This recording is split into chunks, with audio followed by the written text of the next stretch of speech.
What's going on, YouTube family? How's everybody doing? I wanted to give you guys an update. This is more like a vlog type video. I made a poll on my Instagram and people were replying back. I was like, what content would you guys like to see? They said motor building, cam degreeing, vlog type, progress, what's going on around the shop, blah, blah, blah. So I got a bunch of ideas. So this is going to be the vlog type. I'm going to give everybody a basic rundown of the motor building that's going on right now, the age day prep that we're doing, the projects that I'm working on, and what's kind of going around. So first things first, we have a CSS block over here. Let me flip the camera and show you guys. So this is a CSS block that we just got back. CSS, if you don't know, stands for Cylinder Support Systems. They got that engraved here, CSS. This is the high horsepower version. Basically what it is, in my opinion, it's like a glorified block guard. It's what a block guard should be at the end of the day, like the way it should work. So this is like a glorified block guard that works 10 times better than a block guard. Basically though, when you do this, it kind of distorts the sleeve. So think of this as a round cylinder and then this is pushing against it, so it kind of distorts it. But anyway, this has to get bored and honed to the next size up. This is at 87 millimeter because it's a stock K24 block. So this needs to go to 87.5. So customer did provide the pistons. So what we need to do now is send this to my machine shop that I use and basically get them to bore and hone it to 87.5 and aim for the piston wall clearance that I like. Now, cylinder support systems can do all this for you. They can deck the block, they can bore and hone it, and fully assemble it. So if you want that done through them, let them know they can do all that. Me, I just like them to do what I would need them to do at the bare minimum, which is install the CSS. They didn't even deck it, as you can see, because they charge for that. It's protruding. So I'll deck this at my local machine shop. I'll bore and hone it to size of my local machine shop and aim for the piston wall clearance that I want. And it'll get hot tanked and cleaned and all the necessities at that point.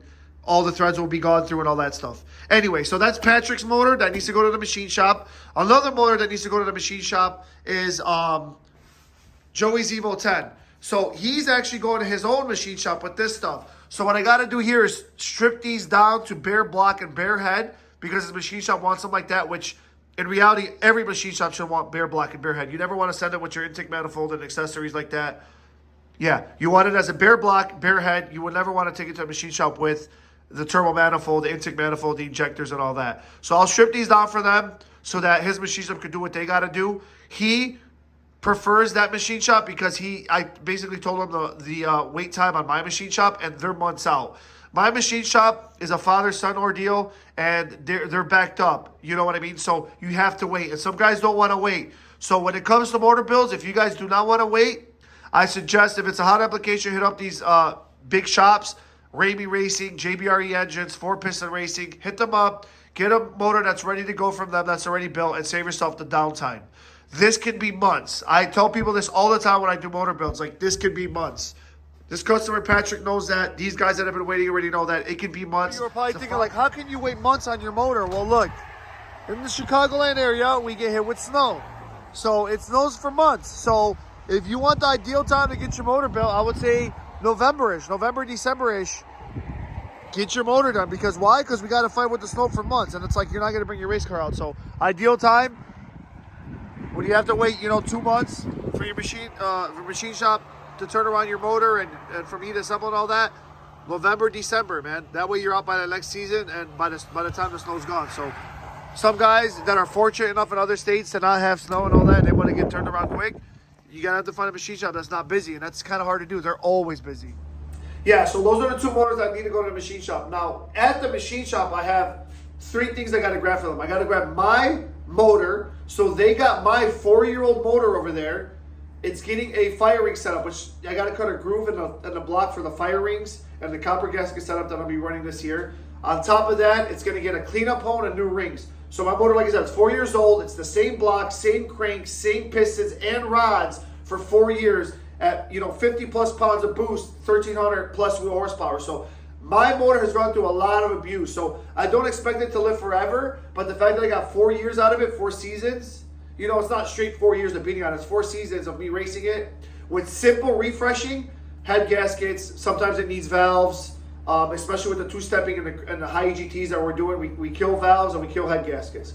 So with this fire ring setup on my motor, I'm hoping to combat that head gasket issue. As far as the valves, I got a trick up my sleeve for making the valves live. So we'll see how that does this year. The other two motors that are at the machine shop that need to come back are one of my customers, Emmanuel, and then another one is the head for this motor right here. Let me show you. So the head for Josh's motor. Josh's motor is a sleeve K24 block with a Wiseco boost line rod and a Trom Outlaw style piston with an upgraded wrist pin. So this is like 1,000 horse bottom end. So we're just waiting on the head from the machine shop for that. They're doing the Ferrari valve train and all that stuff. So once that comes in, that'll be a complete long block by the time I'm done with it, and it'll be ready for Josh's CRX. It's an all-wheel drive CRX. Let me insert the video of his best past the date here, or a picture of the car. Let me see what I can find. I'll insert that now.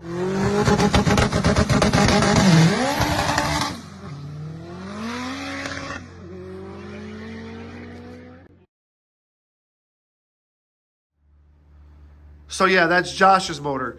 I also have two motors that I just finished here that are ready to go into cars. This is Cameron's motor. This is another CSS block like that. Piston rod, springs, retainers, and cams.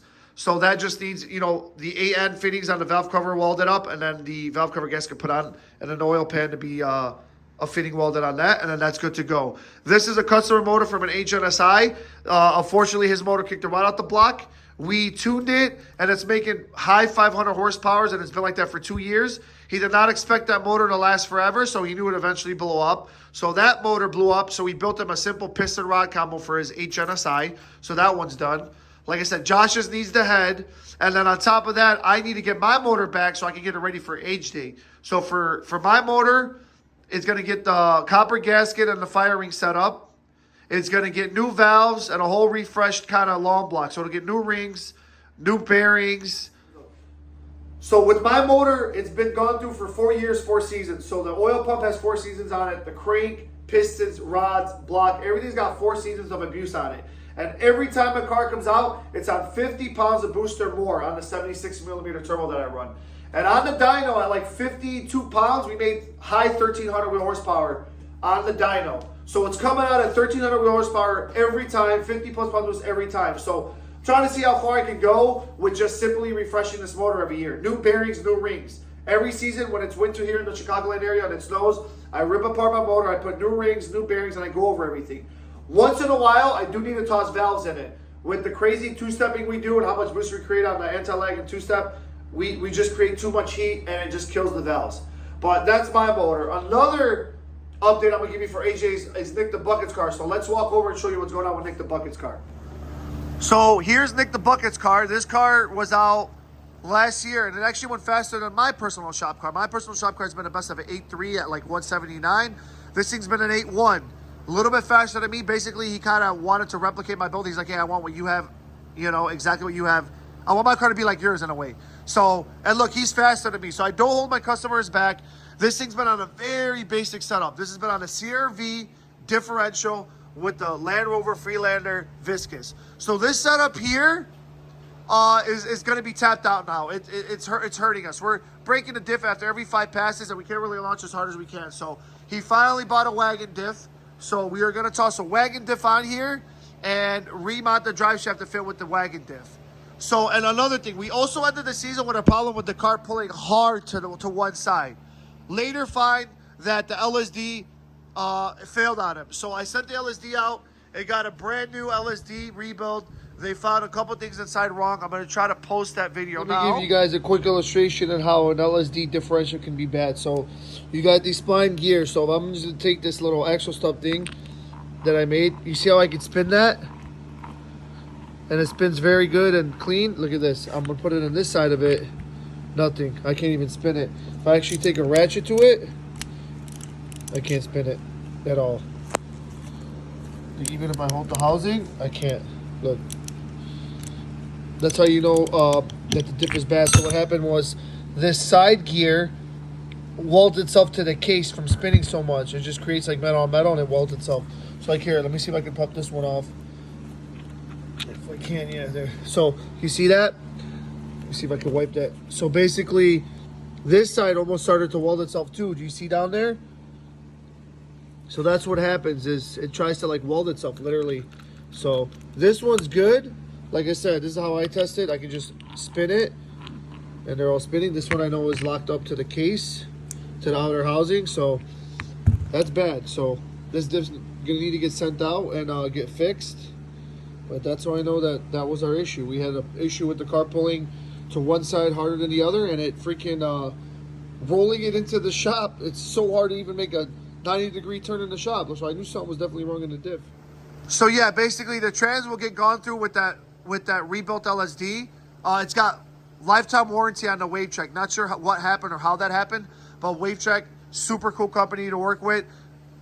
No questions asked. They warranted it and fixed it, sent it back. I had sent it on like a Monday and I got it back like on the next Monday of the next week. Like basically 7-day turnaround time from shipping there back and fixing it. So his trans also had a couple hurt dogs. He hasn't touched this dog box that I built in years.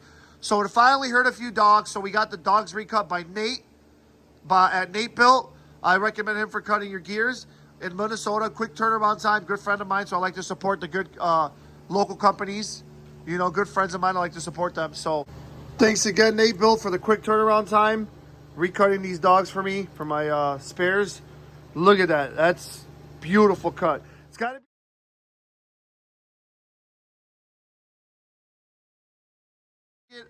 the trans reassembled with the recut dogs.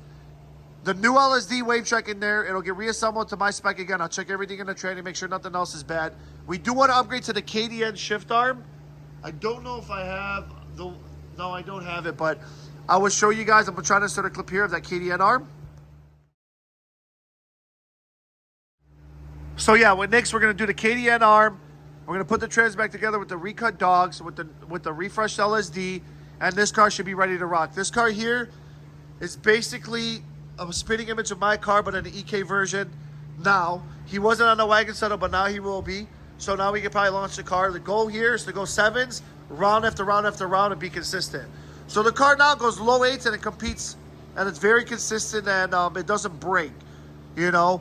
The only thing we ever fought was these CRV diffs. After, you know, 5, 6, 7 passes, they'll break, and it's kind of annoying, but it's a very easy swap to swap diffs. We always keep one on deck, but he's getting annoyed, and he doesn't want to deal with that anymore. So we do have a wagon diff going on.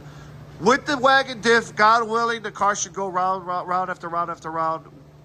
Low 8s, high 7s. That's the goal. So that's the update with Nick the Bucket's car. Let me show you how my car currently sits. So that's my current status of my car. This is how I took it apart, I don't know, 2 years ago, I think, before I bought the house. So this is how it's been sitting. So I need to go through the mechanical fuel pump, take it apart, clean it, make sure it's good, go over the fuel filter, go over the full suspension, full chassis, basically do like a nut and bolt check on everything on the car. Because obviously it's going to be coming out, aiming for high 7s, trapping 170 plus mile an hour. So I need to go through a bunch of stuff on it. I got to put the motor together. I got to put the trans together. Basically go over everything for the new season. This dude doesn't know that he's going to be on camera. So anyway, this is the Cristhian, good friend of mine. He does some 3D printing.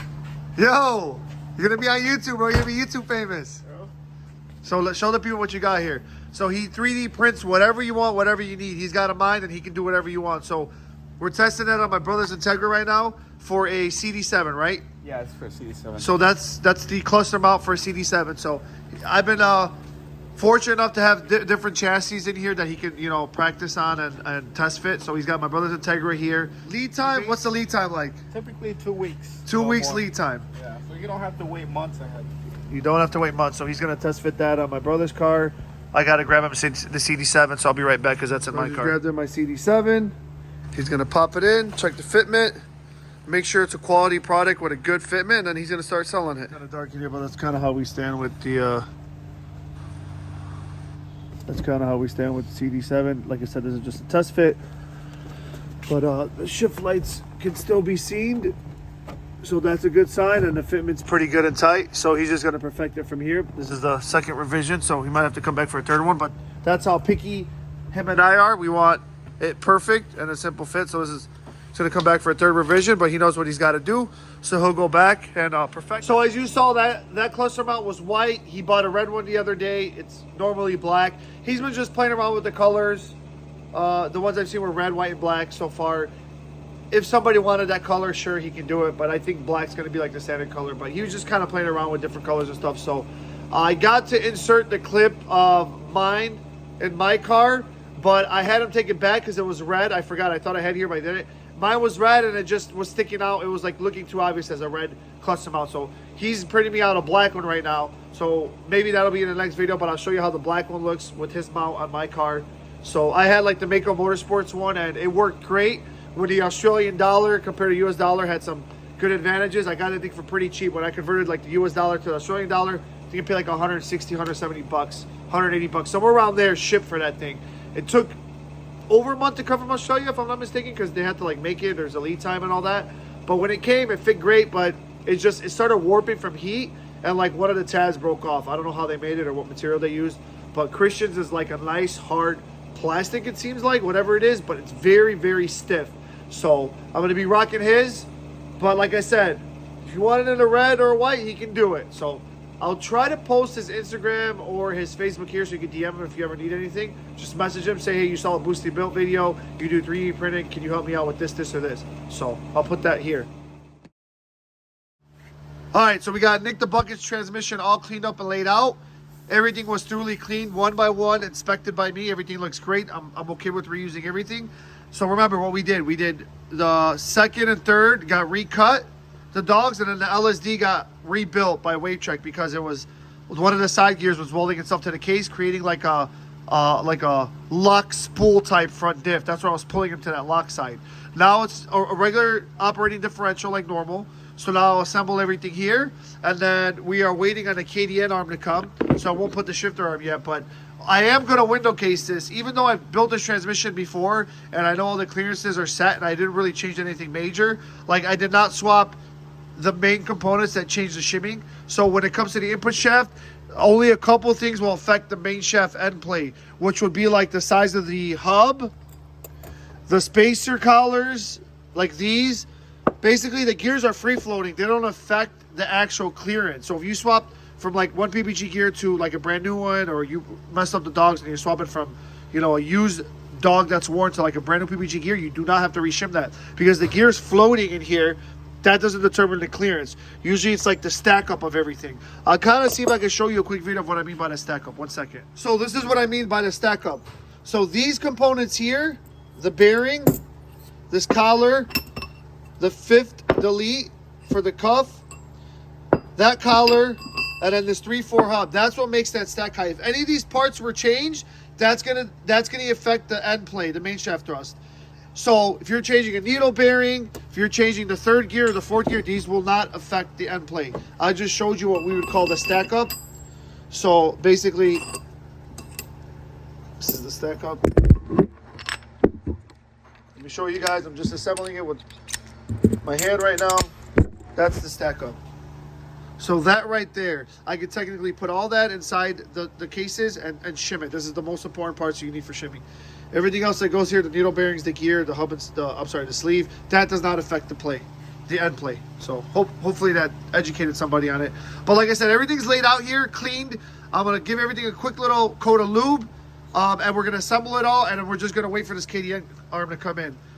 Definitely an upgrade. These things bent. I'm going to see if I can pop this one off and show you if it's bent or not. We might have changed this one out the last time we were at the track because it looks brand new Honda from how clean it is. So we might have changed that out, but stay tuned. Let me show you guys what's next. All right, so we got the diff all assembled with the ring gear and the transfer gear and the bearings for the all-wheel drive. I got the input shaft and the counter shaft assembled with the fifth gear cuff ready to go. An upgrade I wanted to tell you guys is if you're stuck running the stock forks on your build, if you can't afford the PBG $2,500 forks, which they are expensive in my opinion, you know, you could run the RAP part number fork. This is off an Accord 5-speed K series. If you look right here, this is a whole different design than the regular 3/4 forks on the EP3s and like the RSX base. This is the RAP part number 1 out of the Accord 5-speed. So try to run these if you're on a stock fork for the 3/4. 1/2, I haven't really seen 1/2 break a lot. Fifth reverse, you never have to deal with that one. It's usually the 3/4 one. And this is the Accord 5-speed. Again, the RAP part number. You can remember by saying RAP, RAP part number. That's the one you want to upgrade to. So we'll get all these in the case. We'll window case it, make sure we're getting a full dog engagement. Like I said, I built this trans years ago. I still like to window case and check everything. I'm that type of person. I like to triple check, double check. So yeah, stay tuned. That's when I'll window case it in the cases. And then, like I said, we're waiting on the KDN arm for here, and then we should be ready to rock on Nick's transmission. So I'm getting ready to just window case Nick's transmission just to make sure I'm getting full dog engagement. One thing to note that you can use this with the aftermarket gear sets. As far as I know, I've done BF, I've done PPG, Graph. I always like to use this. The only time you cannot use this or make this work is with a billet bell housing. So when you go with a K-Series all-wheel drive or front-wheel drive billet bell housing, you cannot retain this. In Jonathan's car, the yellowish green all-wheel drive hatch, we don't run this in his trans because he's got the billet housing.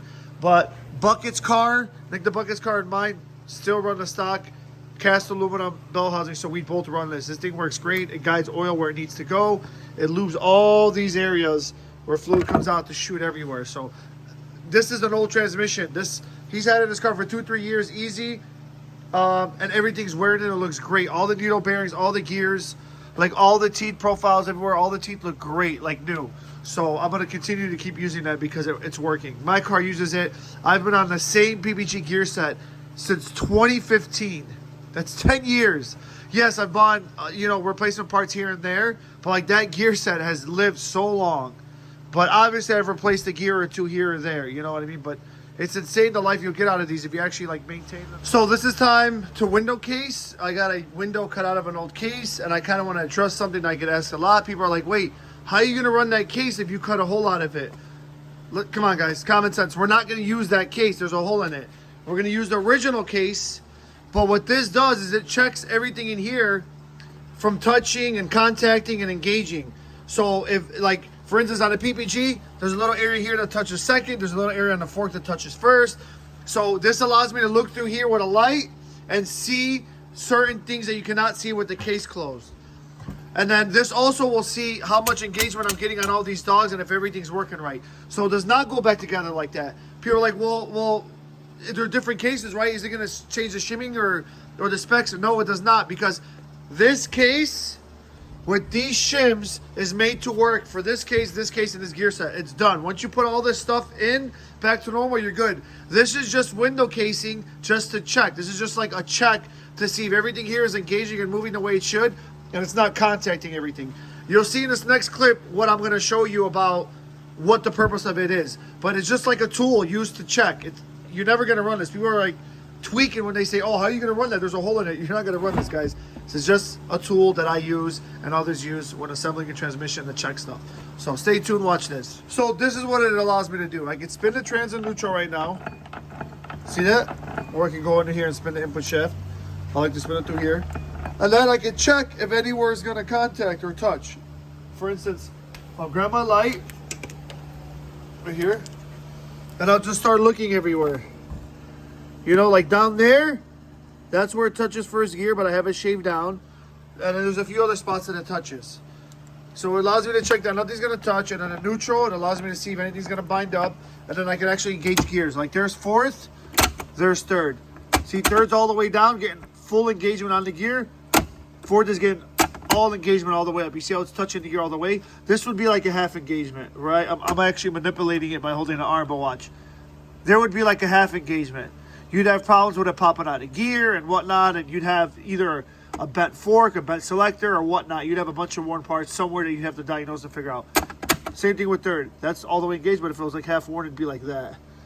So third's full, fourth's full, first and second I'm getting full. So like I said, this trans just needed to get the LSD rebuilt. Everything else was already shimmed, spec'd out and assembled and window cased and checked through me. But I still got to go ahead and do this. I just, it's a habit. I have to do this. It's just one of my my ADHD kind of things. I don't know what you want to call it. I don't even know what to call it. I'm just weird. I like double checking and triple checking my work. So I just did this kind of for the video's sake, and then obviously I wanted to check that everything was going to engage good before Nick starts the 2025 season. Hopefully, never touching his trans the whole season. If he wants to bring it in the wintertime and have me go over it, we can. But the last 2 or 3 years, we haven't even touched this trans until this LSD had that problem. And then when that LSD had that problem, I also saw some worn dog gear, so we got them recut. But that was pretty much it. So any questions about this window case, guys? Shoot in the comments. But like I said, this is basically what it is. It just allows me to check everything, see everything, check engagements, and just an overall inside look, because you obviously can't see that when that case is on. One last thing I want to go over right now with the window case and this all put together is this shift arm here. was a brand new one that we put on recently because I checked everything and we're getting full engagement and everything's great. But when this is bent or a shift fork is bent, one or the other, most of the time it's this thing, I will get a partial engagement on one of the gears. Not like a half engagement. It's like it's all the way there, but it's almost not. So this will let me know when this is about to be on its way out, when it's about to be bent. Most of the time, guys just replace these every 2, 3, 4, 5 passes to an OEM one, but it gets expensive. These went from like $50 to $60. Now they're like 80, I think. So he's gonna upgrade to the KDN arm. Like I said, the KDN arm has not been bent yet. They tested it on multiple cars, one of them being the Clutch Master's car, and it went almost a whole season, years, without no signs of bending or damage. So it's a one-time thing. You buy once, you cry once. So that's what he's going to do here. We're going to upgrade to the KDN arm, but just letting you know that this thing is getting full engagement with this arm. It is not bent. So we'll just pull this off and keep this as a spare for somebody. Maybe one day at the track, somebody will have a bent arm, and then we'll have this one as a spare. Because like I said, this one recently was swapped. We did this recently from what I remember, because you can see how clean and new it is. So at one point we did replace this, and it's not bent because the window case would show me if it is. So that's one thing to note there. So this thing now, I just got to close up the cases and everything, and then we're ready to go. Yeah, I definitely know my stuff with these. So we just drove out here about an hour to figure out why this case swap EF wagon don't start. Very, very clean car. How many miles you said it has? 70,000? 70,000 miles. So let's figure this out. You saying that it started and died one time. Something about the K-Pro being dead or something. So we're going to get to the bottom of it right now. So I'll hook up my laptop and then I'll check everything on the K-Pro, make sure it's reading. I'll verify fuel pressure. I'll see if we get RPM while cranking, kind of like the basic stuff. You never want to overlook fuses or relays or even the main relay, because the main relays on these cars are really old. So I'll start with like the basics so I don't overlook those, and then we'll go from there. But stay tuned. I'm going to get connected right now to the K-Pro and see what's going on. You trying to make relay? Yeah. Okay. So power is on and the ECU's got no power. Let me turn off my headlamp. My headlamp's off. There's no power. Usually you get like a green or red light. Honda had a K-Pro. He said he put it in his buddy's car and it lit up in his buddy's car, started his car right up. Obviously, we're not getting power to the K-Pro, but the ignition is on and everything. So you can see the ignition is on and all. So now I'm going to check the fuses that we have down here. So I'm going to check the fuses here. On this panel right here, see? You got fuses over here. Gotcha. Yeah. To me, the pin was weird. It was. Yeah, those are always a great upgrade from these 30-year-old relays, but the fuse box is right there, so that's another thing we're gonna check right now. So I found a fuse labeled it's labeled the alternator solenoid valve. It was popped. So on K series, I think that powers up a lot of stuff. So I popped one in there, turned the key on, K-Pro turned right on, everything was good, and then it popped it right away. So now I gotta diagnose why that popped it. So basically what I'm gonna do is just unplug stuff, turn the key on and see if it pops it. And then if I run out of fuses, I run out of fuses. So I gotta figure this out. After messing with it for a little bit, I got it running. It's running on my K-Pro. And then the main relay was an issue. So we had a pop fuse. You had a pop fuse, the main relay on top of that, which the main relay could be popping that, I guess. And then my K-Pro. So we gotta see why his K-Pro doesn't work anymore. I wonder if it got shorted out or something. So, but it's running, and see, everything's reading. It's running. I put my own base map, so it's gonna throw error codes. It's not gonna idle run right because just the base map I loaded in there in 2 minutes. But it's running now. Let it idle down. If it dies, it dies. Let's try to get his K-Pro. No idle motor, guys. That's what happens when you don't have the idle motor. Idle's the shit when it's cold, but. End result, the guy's got a running car. I'm leaving back with my K-Pro. His K-Pro had a bad main relay circuit. So what I did is I bypassed the ground. So I manually grounded the main relay. So when he turns the key on, it's gonna ground itself. So just to get him to the car show, he's gonna end up getting another ECU and swapping his K-Pro board over. So main relay was an issue. A fuse was popped, and then his ECU main relay circuit inside his PRB is bad. So for now, it's at least running. Like I said, I grounded the main relay myself. You know, for the last minute thing, it's fine. I don't know what the downfall would be of it. I've never really seen an issue of me manually grounding it in the ECU. But all he needs to do is get a Because it's a swap car, he can run like a different ECU. He can run like the CRV ECU, the PPA, which is only like $100, give or take. And then you can install the K-Pro in there. If you have like a RSX chassis or EP3, you can't really use those PPA auto ECUs, but in these cars you can. But it's running now and it's fixed and diagnosed. He knows what's bad, the ECU, and he's got to get it fixed.